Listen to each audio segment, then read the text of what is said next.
Welcome back to Movies TV Mad. You can follow me on Twitter at Movies TV Mad and Instagram at Movies TV Mad 555.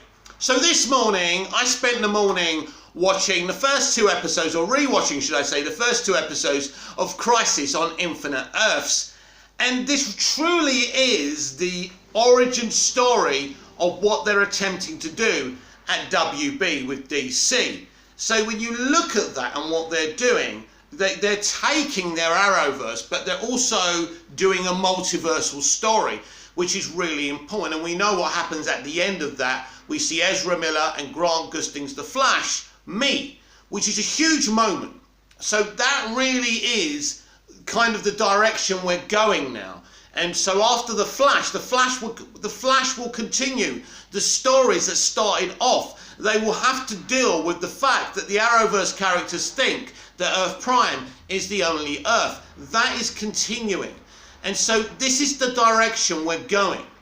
Now, I don't know about you, and I don't know where you sit with DC, but when I look at the slate, it's very, very exciting. And it's much more exciting than the MCU slate. You see, DC have been making TV shows and films for years in different universes. We've got Titans, Lucifer. Who would have thought Lucifer was going to turn up on Crisis on Infinite Earths? For me, that was probably one of the most brilliant cameos. I mean, obviously, Brandon Routh's Superman was awesome and he looks great. And I expect and I hope to see him in the Flash movie as well. We've got so many Supermen as well to celebrate. It's not just Henry Cavill's Superman. But let's go back to this slate. The slate is so brilliant. Not just the movie slate, but what's coming to HBO Max. We have 5 upcoming movies. We obviously have James Gunn's The Suicide Squad just weeks away. But when you look at HBO Max, and HBO Max has had a slow start, there's no question about that because of COVID, because of this reason and that reason.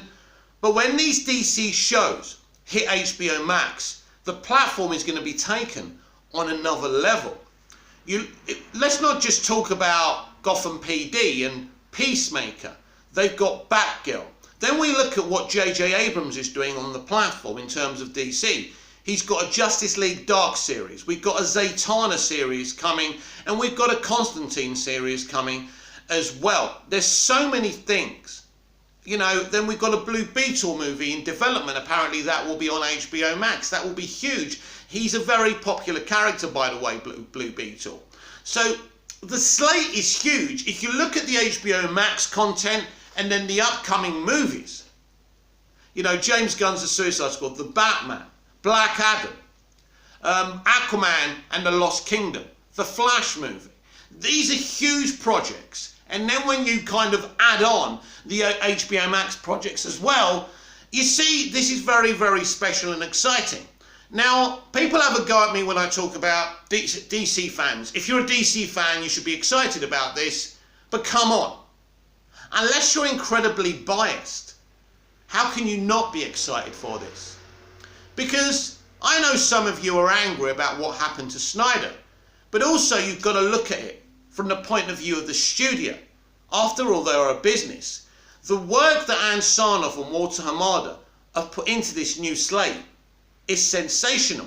You don't have to like those people personally, because nobody in the entertainment industry is a pure soul. In fact, if I boycotted everything that was made and produced and directed by bad people or people with flaws, I wouldn't be watching anything, would I? Because none of us are perfect. Why do we look down on people but think we're perfect? That's why what I find is amazing. It's like people going into Scarlett Johansson because she said that Joss Whedon's a great writer-director. Yes, clearly looks like he's not singing on the side of the angels, but she's right. He is a very talented writer-director. That is undeniable. Now, was it a bad decision for her to mention his name? No. Scarlett obviously wanted to mention his name. Scarlett clearly had a good experience with him. So, if you've had a good experience with someone, you kind of take that person's side. So I'm not going to dive into her for that. The truth of the matter is, DC is making some great content. Now this year really, the only central movie we're getting is James Gunn's The Suicide Squad. Of course we had Zack Snyder's Justice League, which was a great occasion, and I loved that movie. But it's, at this moment in time, it's not part of the future, but we did have 2 DC movies, including Zack Snyder's Justice League and James Gunn's The Suicide Squad. But when the big thing is next year, when we look at 4 DC movies, when we look at all this HBO Max content, you tell me that I shouldn't be excited about this, but I don't understand how I can't be excited about this as a DC fan.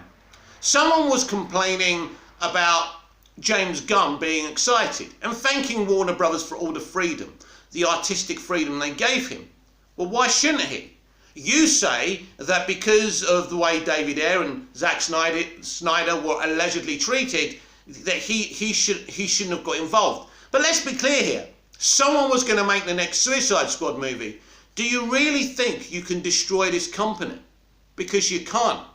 All these companies, all huge companies, are kind of immoral and have immoral people working for them. That is the thing with big business. You ain't going to clean it up. Ray Fisher isn't going to clean it up, no matter what you say and do. But if you don't want to watch this stuff, that's not for me to judge you on. I'm just saying, as a DC fan, I'm incredibly excited for what's to come. And as I say, next year is huge. With all this content on both streaming and in movie theatres, it's a big year. I don't know how this content's going to be received, if people are going to love it or hate it or be indifferent about it. I have no idea. But at this moment in time, the content is very exciting. The thought of the content, what they're developing, is very exciting.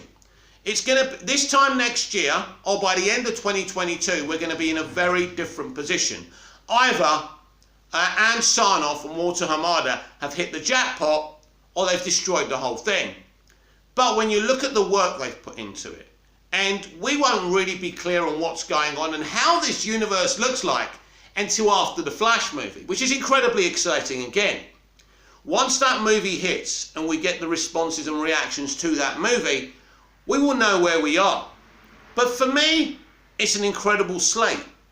It's an incredible future.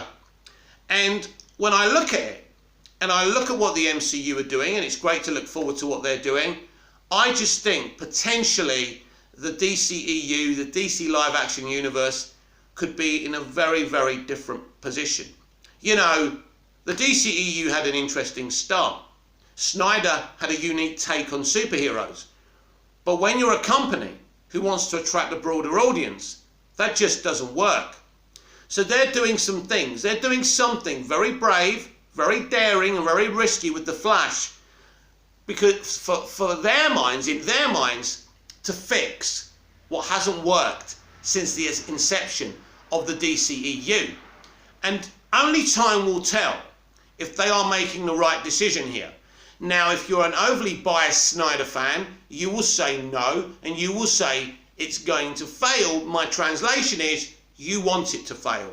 But just because you want something to fail doesn't mean that it is. James Gunn's The Suicide Squad has had some great reactions, initial reactions. We will see what people make of the movie. We will see how critics' actual reviews are of the movie. It's very interesting. But in this moment in time, I can see nothing else but James Gunn's The Suicide Squad doing extremely well. And if it does, it basically puts the rubber stamp on Walter Hamada's decision to bring James Gunn in to do a DC movie.